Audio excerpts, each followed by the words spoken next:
Thank you for joining me for our virtual workshop on motivating teams. I've chosen to title this workshop, Teamwork Makes the Dream Work, but how do I wake up and get the team?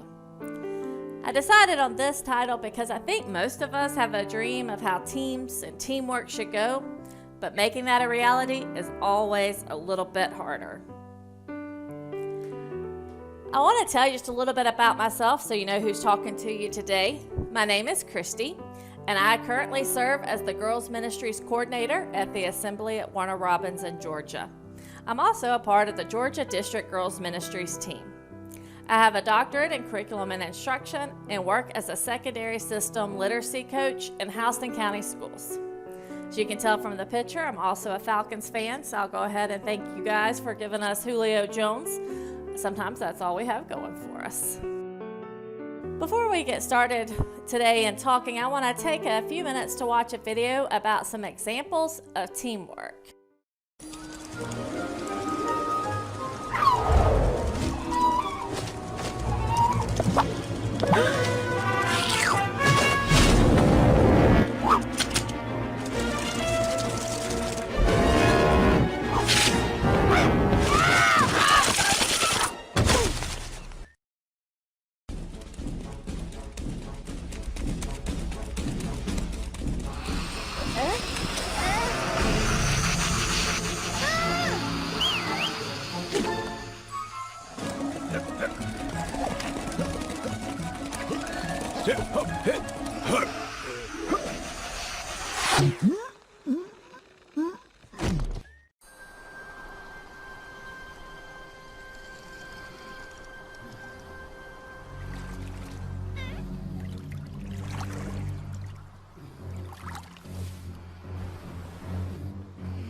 While these are funny examples, there is an underlying truth. We can do more when we work together. So let's take a moment and reflect on your team. What is your team's greatest strength? What is your team's greatest weakness? What is your team's biggest challenge right now? Pause this video and share some thoughts if you are watching this in a group. If not, just jot down some notes to share later. Restart the video when you are ready. Just in case you're feeling like you're alone on the team struggle bus, let's look at some stats. 76% of churches say they rely on 50 or more volunteers. Don't think that this is just big churches, because 83% of people go to churches with fewer than 500 members, and 50% worship in churches with less than 100 members. 70% of churches say they find recruiting volunteers continually challenging or even impossible. And 58% of children's leaders said finding volunteers was the most challenging part of their job.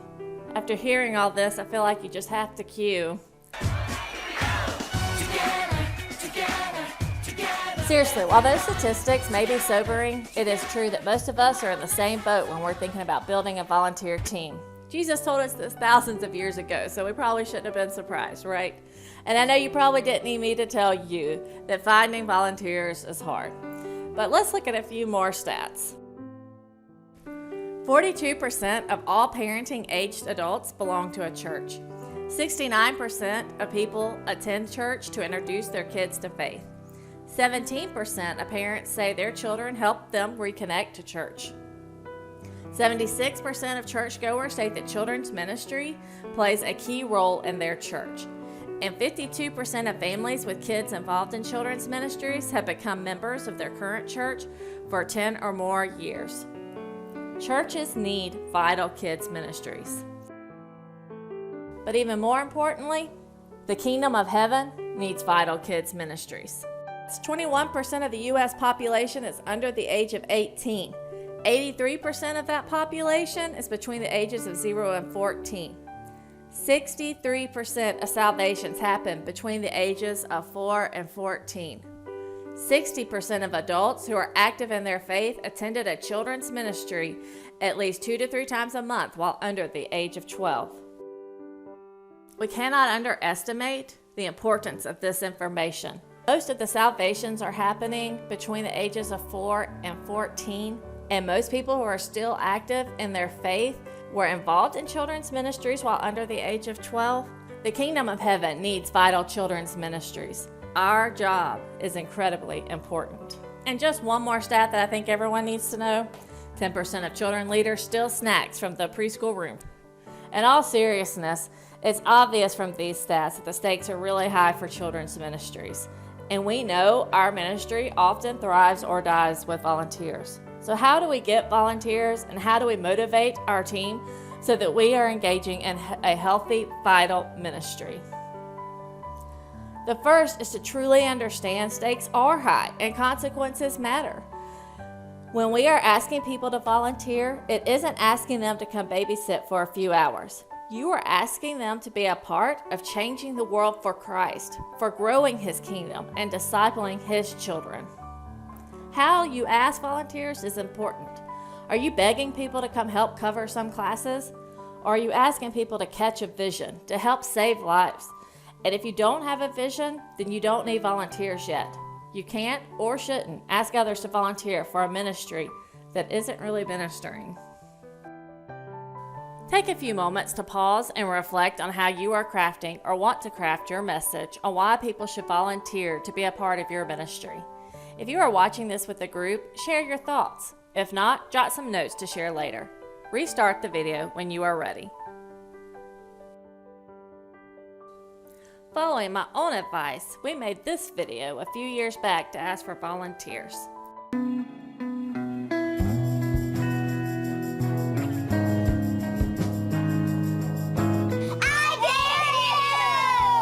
I dare you to change our world. Yeah, you sitting right there. I dare you to be something important to us. Like invest in girls' ministry and rainbows.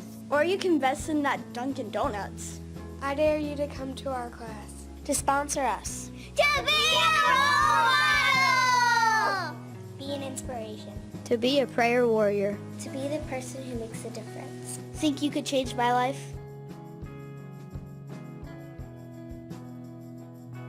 A girls' ministry is discipleship, mission-minded, Love. essential, Fun! Help me grow in Christ. show me what it really means to be Christian. I dare you! I dare you! I dare you! I dare you!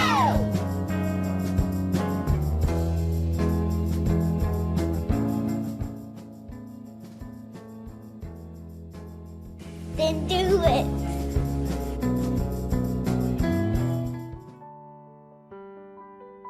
Our intent was good, and we definitely were considering and thinking about some of the things that we just talked about, and we were trying to share a vision for our ministry.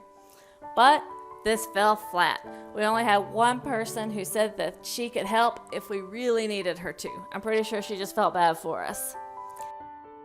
Thank the Lord, our team did grow, but it wasn't because of this video.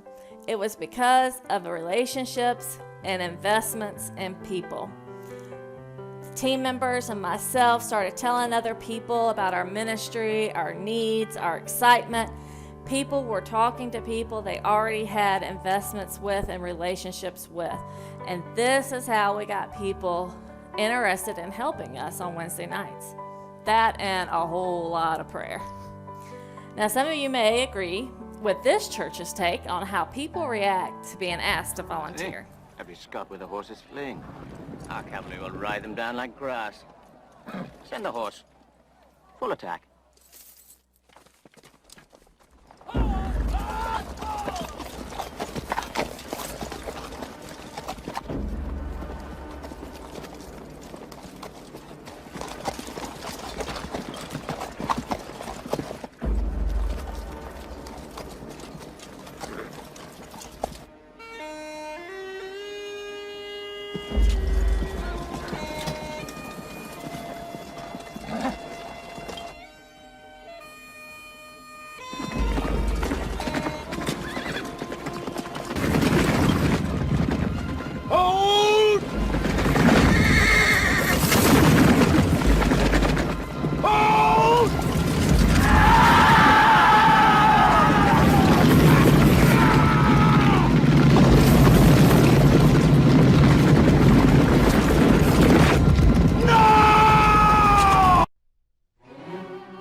While I am having fun, as was this church, I do want to pause and say that I really do believe we have to be careful with blame, guilt, and shame when we are seeking volunteers.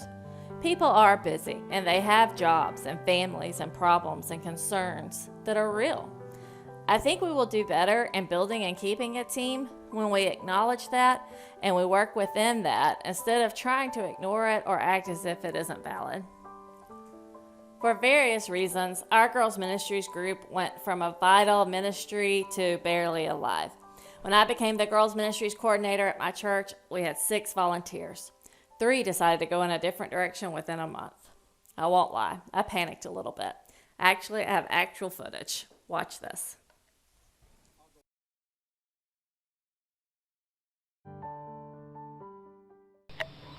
I'll go first. Does it matter that his arm is the wrong way? I am too. Should I Just do keep that your way? head back. Well, Can we throw up first? this butt's gonna be right about here, and that's where all the weight's gonna be. Oh. Scoot back a little bit here. And really, if you keep No, talking, Brenda, it's you're supposed to Get do it, that. get it again. You need to scoot in. Yeah. And you need to go out there. Oh, can I just hang on to Michelle's Yeah, arm? just act like you're at an Aerosmith concert. You know. Eyes up. No airspace. Yeah, That's what right, about right move it in. here? There's a Yeah. little space. Yep. Tighten them up. I don't know, tighten up, okay. They're a little wider now. Okay. Spread your Oh, legs. it's So me, I get your, think. get your. I'm depending on you. Okay, well, Team, I'll get you, let me but- ask you, Gosh. can I have your eyes? Are you gonna catch me? Yes. Yeah, absolutely. Fall! Thanks a lot. Ready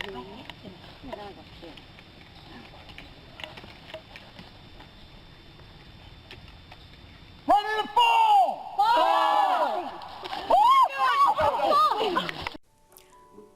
Obviously, that's not actual footage because there's more people there than was on our team. In all seriousness, we had to take a long, hard look at our ministry and be truthful about where we were. I had to listen. And part of what I heard was that people had a lot going on. And instead of wallowing in self-pity, or at least not for too long, our team got to work and began thinking outside of the box. Now we have 30 volunteers on our team, not counting me. Acknowledging people had a lot going on helped us realize it was better for people to make small commitments and then adjust periodically. Just to look at a little bit of a breakdown of our group and what we did, you can see that people do have a lot going on. We have 18 people working full-time jobs, 2 homeschool their kids, 4 are in school full-time, and 6 are retired. We have 16 volunteers who have children between the ages of 4 and 14. Several who have kids actually younger than that too. We have 21 who volunteer in more than one ministry at the church. So we realized that we did have a lot going on. So part of our thinking outside the box was not just people who had kids in our ministry. As you can see, we have 14 who have no children or grandchildren currently in girls' ministries. And one of the things we did was think about how people could serve in ways that required small commitments. So one of the things that we do is we have a volunteer who helps with just getting supplies ready. So teachers, we have a Facebook group and teachers will say what supplies they need for that night. And we have one volunteer who doesn't teach a class, but she comes in early and she gets all the supplies that the teachers need out of our supply closet and has it ready in the classrooms for the teachers. It helps take something off our teachers and has another way of volunteering without someone having to actually teach a class. We also have co-teachers, some who rotate, who work every other week or once a month. We have subs who we assign different weeks of the month and they just come and check in to see if we need anything those weeks, and they know that they already know which week they're needed. Sometimes they're on call for when things happen, but this helps alleviate the pressure of feeling like you have to be there. If you've got a lot going on, we can get you covered. We have 3 people who just help with special events. They work with our sleepover or other events that we do, our retreats. And so they don't even actually teach on Wednesday nights or volunteer on Wednesday nights. Actually, all 3 of them are in our youth group. And we have 5 who greet parents and kids when they first come in. Not all 5 work on the same Wednesday night. We rotate them, but they'll make sure that visitors get to the right place. They help them feel welcome. They take care of any visitor information that we need to get.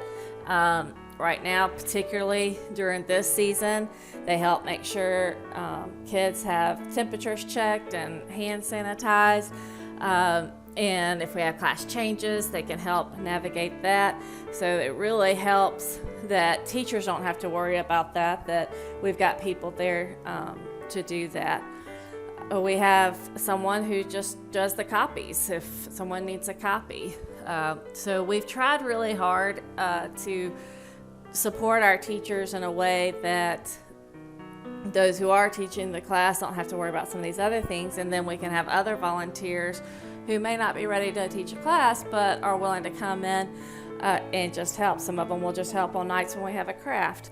And of our 30 volunteers, 14 that we have working with us now first started by agreeing just to help one time or for a very short, limited time.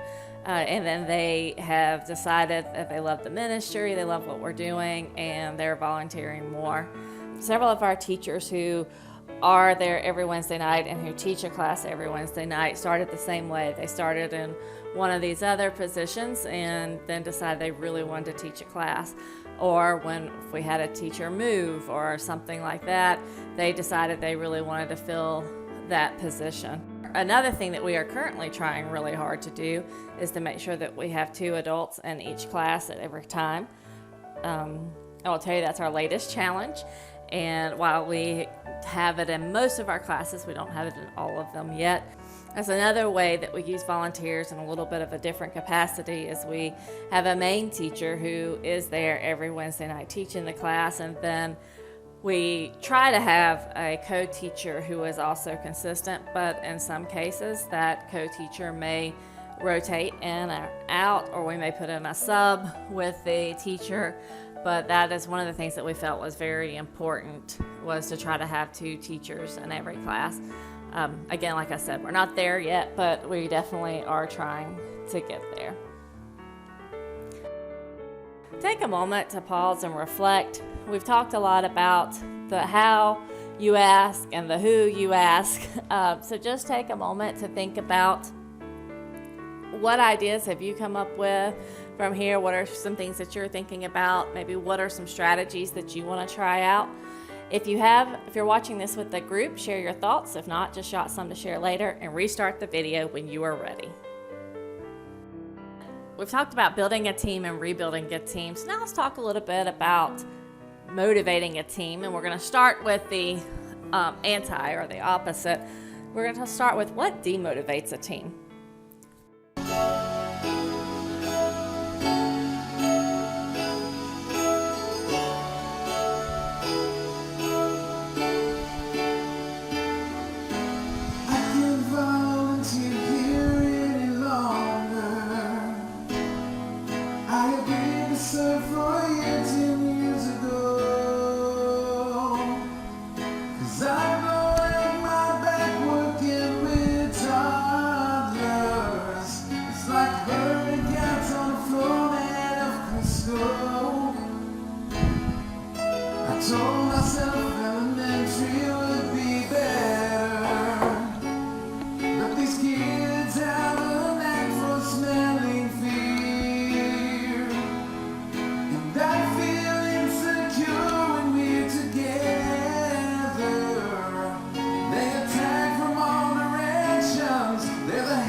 While funny, you probably have a lot of team members who have experienced some of the emotions or sentiments expressed in this video. So here are some ways to demotivate a team. One is to overwork people. When team members feel that they're doing so much that they can't breathe or they just have so much going on, then they just want to quit altogether. So having things like a sub or something else that we asked for and our church agreed to was in the summer, we combine our kids' ministries instead of having girls' ministries so that our teachers can have just a little bit of a break. and that helps out a lot. Another way is to underappreciate your team. This can happen a lot because it's easy just to take for granted or just to forget that people are working 40 plus hours a week. They have their kids, they have other things going on, and we just take for granted that they're going to be there on Wednesday nights doing their job. So doing things to show appreciation. You can have a gift card drawing every once in a while, or you could do t-shirts for your team, small funny gifts, but things to just say, hey, I appreciate the work that you're doing. You can have shout outs on Sunday mornings. Another way to demotivate a team is when people feel out of place and boxed in. So when they're serving in a place that they really is just totally out of their comfort zone. We have, like I said, we combine our classes in the summer, but we don't for Rainbows. Rainbows still meets, and so to give our Rainbows teachers a break, I was watching the Rainbows in the summer, and I have to tell you, I'm out of place in a Rainbows room. It's not my forte, and if that was the place that I was volunteering, I probably would not stay there long. So really figuring out where people best fit in. For our volunteers who get supplies or make copies or greets parents, they're serving in a capacity that is super helpful to us and very needed, but they don't have to feel out of place or boxed in serving as a teacher when that was not where their gifting was. Another way to demotivate a team is to not provide resources, training, or support. This doesn't mean throwing a lot of cash out there or having to spend a lot of money. It can simply be looking at a craft that is suggested and figuring out a way with that teacher to do something different, making sure that you have some training. In the other class that we taught, my mom talked a lot about what's available from the National Girls Ministries. Obviously your district's doing a great job with this all church summit to provide some training. But sometimes it's just having support there. That's one of the things that we felt was very important as part of having those two teachers in the classroom, was that there's somebody else there to help out. And so just checking in and finding out what people need. Sometimes it's things that you can't provide, but then you can look for an alternative and at least have that discussion. Which leads me to the last one, is when people feel like they're not trusted or they have no voice. There are times that teachers do things in their classroom that I think, oh, I would do that differently. But that doesn't mean that their way is not right. I have to trust my teachers that they're doing a great job. For example, our Daisy's teacher, she bought fire Bibles for the kids, and she was having them do some Bible study and Bible journaling. And honestly, my first thought was, those kids are too young, they're gonna get bored, she's having them sit for too long. And I tell you, it totally worked. I had to trust her, and it totally worked. And the kids love it. They are so excited about their Bibles and their journals. Every time I come in to visit the class, they're excited to show me what they're doing. And so I could have stepped in and just told her no, because I thought, oh, I don't know if this is gonna work. Or I could have trusted her, and it made a huge difference. Another part is not having a voice when people feel like they can't come to you with things. And this doesn't mean that you want chronic complainers, because those people are toxic to a team. However, a lot of times there's some truth to things, that things aren't always going the best, or there are better ways to think about it, or there are some concerns. And they need to be able to feel like they can bring those up, and that you're legitimately listening and helping come up with a solution. And the solution may be that right now we just gotta wait.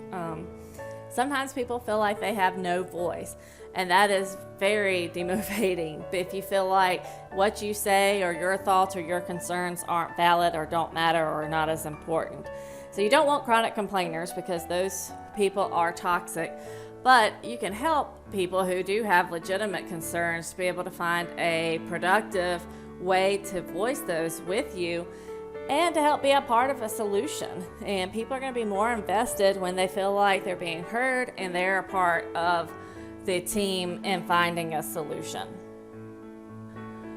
So while I gave some ideas of how to motivate a team, here are some more practical ways to motivate your team. And you can look through these and think about what are some things that you can do that would really help your team get excited about the ministry and really feel a part of the ministry.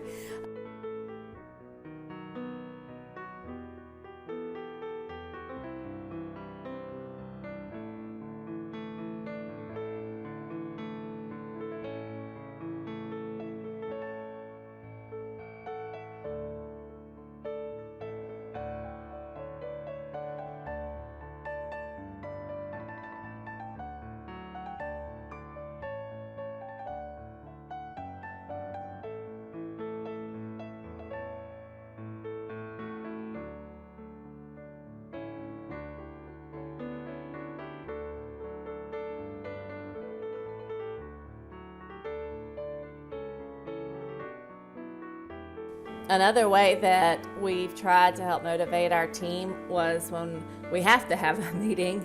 We have it after church on Sundays, and I get some of the youth to come over and watch all of the kids, and the church pays for our lunch. And so we can have a meeting. They don't have to worry about childcare or getting lunch. And we just have a round table and discuss the items that we really need to discuss and the plans that we need to make. And we just make it's just a fun time. And so when people feel a part of something and they feel like that what they're a part of is doing something that's important, your team will grow.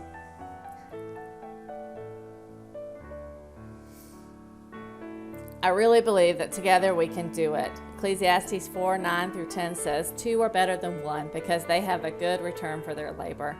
If either of them falls down, one can help the other up.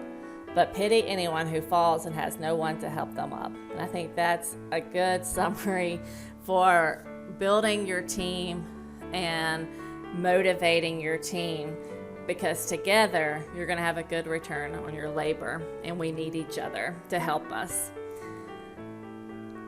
To end today, I just want to give you this list of 7 questions. Comes from Dale Hudson's article, 7 Ways to Motivate Your Team.